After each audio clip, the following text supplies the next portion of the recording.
volutes bleues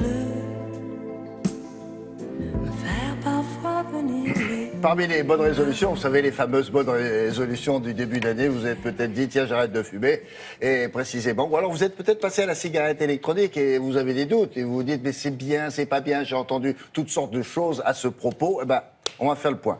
En France, il y a 3 millions de personnes, Oui. vous n'êtes pas les seuls, qui l'utilisent depuis son arrivée sur le marché. Et la polémique fait rage, elle a été assez rapide d'ailleurs, vapotée, puisque c'est comme ça qu'on dit. Oui. Est-ce que c'est dangereux? Si oui, pourquoi? À terme, oui, non. La réponse a été apportée lors d'un récent congrès médical qui s'est tenu à La Rochelle. Alors, pourquoi d'abord il y a eu une polémique qui a été si rapide et si virulente?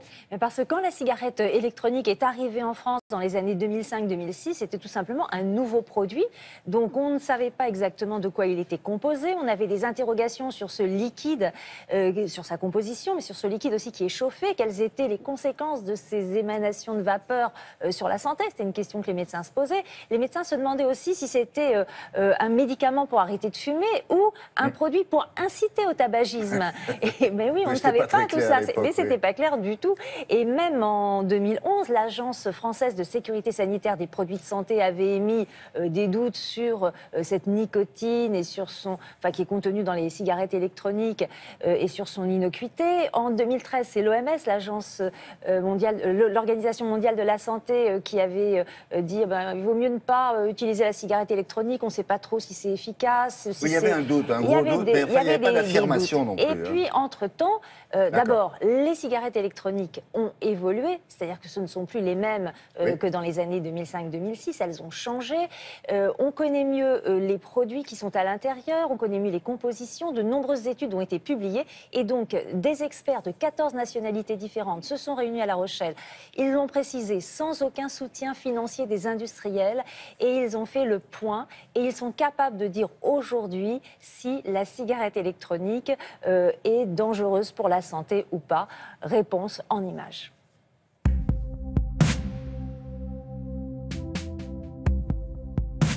La cigarette électronique, c'est du liquide avec essentiellement propylène glycol, glycérine végétale qui sont les bases solvantes, auxquelles on rajoute un peu d'arômes, souvent des arômes alimentaires, parfois un tout petit peu d'eau, un tout petit peu d'alcool et de la nicotine, jusqu'à 2% de nicotine, et c'est tout. Donc la composition est parfaitement claire. Le propylène glycol n'est pas un produit cancérigène, est un produit qui est largement utilisé. 160 000 tonnes dans le monde est vendu chaque année pour mettre dans les aliments, pour mettre dans les médicaments, en particulier pour déshydrater. La glycérine végétale, c'est une autre molécule qui transporte un peu mieux les arômes. C'est un produit inoffensif, non cancérigène, utilisé dans des médicaments, dans les aliments aussi. Les arômes alimentaires sont non cancérogènes par définition, qui sont testés pour le chauffage. En revanche, il n'y a pas d'études pour l'inhalation spécifique. Toutes les études disponibles pour l'instant sont plutôt rassurantes, mais on n'a pas la preuve scientifique de leur innocuité par inhalation. C'est pour ça qu'il faut rester vigilant. La nicotine est irritante, est addictive, donne l'addiction, mais ne donne pas de cancer. Et la nicotine qu'on a dans les cigarettes électroniques, c'est la même nicotine qu'il y a dans les patchs à nicotine, c'est la même nicotine qu'il y a dans les gommes de nicotine qu'on donne depuis 30 ans à tous les fumeurs pour s'arrêter de fumer, sans développement de cancer. C'est bien la fumée du tabac brûlé qui donne le cancer, c'est pas la nicotine elle-même qui pose le problème.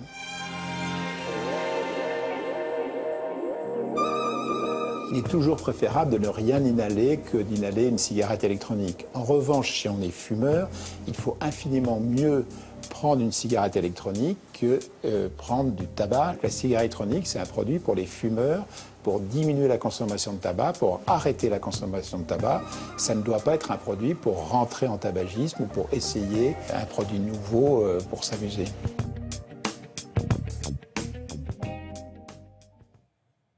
Non, c'est plutôt